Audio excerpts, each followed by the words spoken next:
Aku tidak peduli, bagaimanapun, aku bukan lagi kepala keluarga klan naga, aku adalah putrimu sekarang. Kamu dapat melakukan apapun yang kamu inginkan, kata Jingjing tanpa daya, lalu memutuskan sambungan dengan Tang San. Tang San tidak bisa menahan perasaan sedikit tidak berdaya. Bahkan, dia sendiri tidak tahu kekuatan seperti apa yang akan dia capai ketika dia pertama kali menjadi kaisar, berapa banyak dia akan menempati keberuntungan pesawat ini, apakah itu akan menempati lebih banyak, atau apakah itu sebaliknya tidak akan mempengaruhi pesawat ini. Lagi pula, dia adalah orang luar, dan dia juga berjanji pada master pesawat dari pesawat ini pasti akan pergi di masa depan. Pada saat ini, tim terus bergerak maju dengan tim klan iblis merak di depan, setelah melewati koridor dan tangga panjang yang menanjak, gelombang suara di depan secara bertahap datang. Mei Gongzi dan para ahli dari klan monster merak berjalan keluar dari lorong terlebih dahulu, diikuti oleh Tang San dan para tetua klan pohon emas biru. Suara berisik itu bahkan menyebabkan sakit kepala dalam sekejap. Energi ki dan darah yang kaya dan bercampur membuat Tang San mengerutkan kening.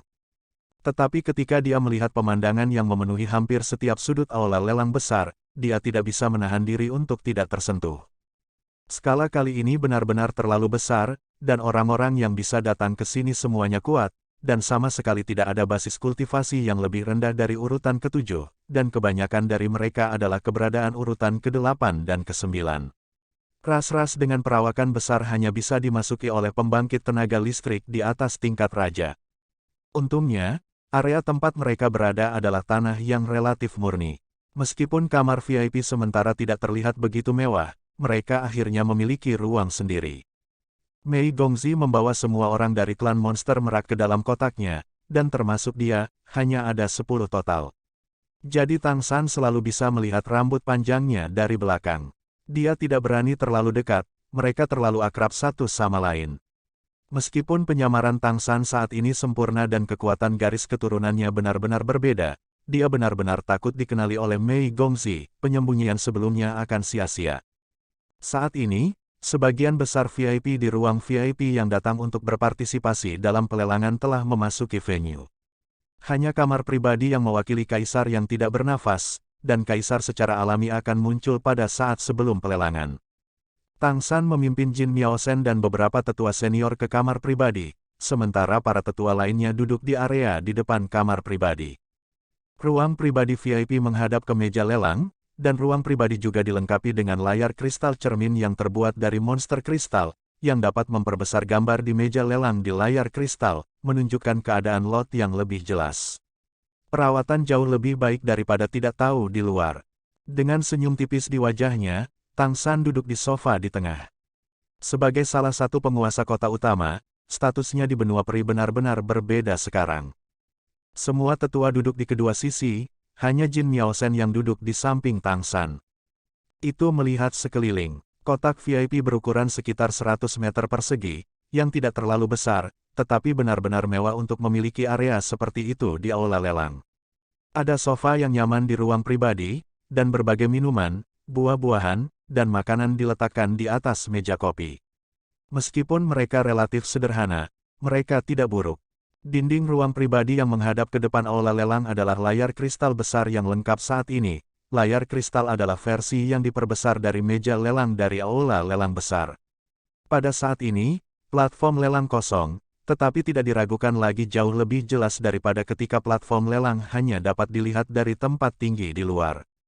Ada tombol yang didedikasikan untuk menaikkan harga di sebelah kursi utama, yang untuk kenyamanan penawaran.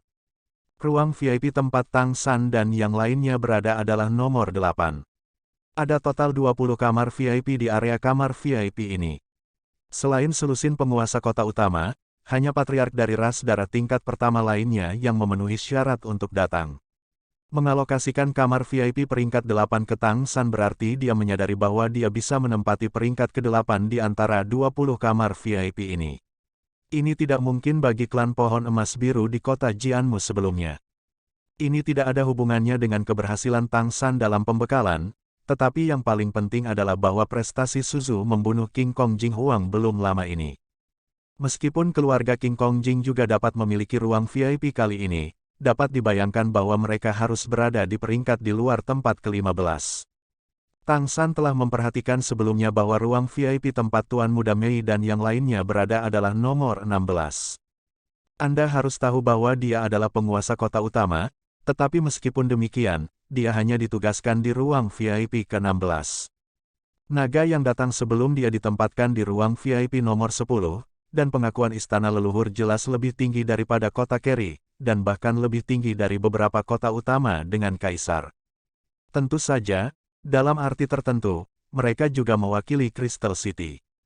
Kota Kristal adalah benteng dari klan naga. Meskipun posisi penguasa kota masih belum ditentukan, tidak mungkin kota Kristal dipisahkan dari klan naga. Tang San memperkirakan bahwa setelah akhir pertempuran untuk kaisar ini, kepemilikan kota Kristal juga harus ada pepatah. Sangat mungkin bahwa calon default adalah Raja Naga Terang Suanyu yang baru saja mereka temui.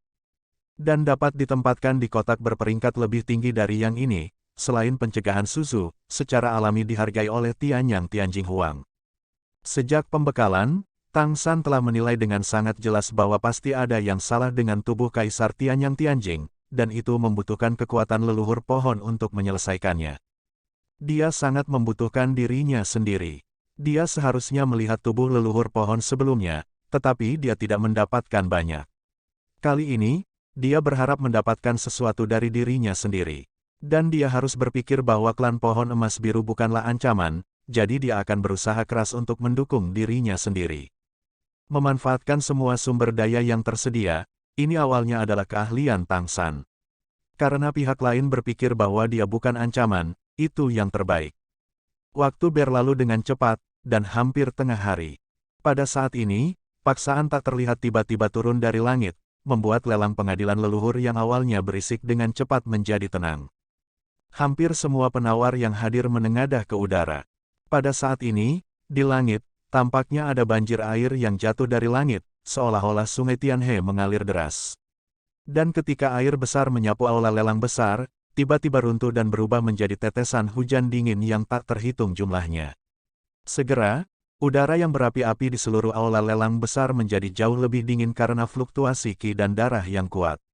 Setiap penawar bisa merasakan banyak kelegaan. Cahaya dan bayangan biru juga jatuh dari langit dan mendarat di sisi ruang VIP di lantai paling atas. Kaisar Surgawi tanpa akhir ada di sini. Yang ini menempati urutan terakhir di antara semua kaisar klan roh, tetapi kendalinya terhadap elemen air masih sangat kuat. Ini adalah kaisar, dan dia adalah kaisar yang ada di puncak setiap saat. Segera setelah itu, cahaya dan bayangan besar turun dari langit satu demi satu. Cahaya kristal Phoenix yang memancar ke seluruh tubuh datang terbang dengan kecemerlangan yang luar biasa. Itu adalah Kaisar Iblis Besar Jing Feng, ayah biologis Mei Gongxi. Jika Kaisar Surgawi tak berujung adalah kaisar terbawah di Kekaisaran Richen, maka tidak ada keraguan bahwa dia adalah kaisar terbawah di Kekaisaran Tianyu. Ini bukan hal yang memalukan. Dengan kekuatan seperti itu, siapa yang menjadikannya kaisar termuda saat ini? Segera setelah itu, cahaya dan bayangan besar datang dengan karakteristik ras mereka sendiri. Pedang suci besar itu jatuh dari langit, seolah-olah langsung dimasukkan ke dalam ruang VIP. Itu adalah kedatangan Kaisar Iblis Agung Pedang Suci. Aura keagungan yang perkasa dan dingin turun dari langit bersama dengan harimau putih besar dengan sayap di punggungnya. Itulah kedatangan Kaisar Iblis Harimau Putih Besar. Di sisi klan roh, Kaisar Penghancur Jiwa dan Kaisar Kaca Berkaca datang satu demi satu, menyebabkan banyak gambar aneh di udara. Kaisar Iblis Raksasa dan Kaisar Iblis Pemecah Langit datang pada saat yang sama, seperti gunung tebal yang membuat aula lelang besar tampaknya menjadi lebih stabil. Secara relatif, tidak ada keraguan bahwa momentum Kekaisaran Tianyu lebih kuat, siapa yang membuat jumlah orang lebih banyak. Ada 8 Kaisar Iblis yang kuat, dan di sisi Kekaisaran Richen, setelah Kaisar Kong Tianjing Huang hilang, hanya ada 6 yang tersisa. Terima kasih sudah mendengarkan, sampai jumpa di video selanjutnya. Bagi yang belum subscribe, dibantu subscribe dan like-nya terlebih dahulu. Terima kasih.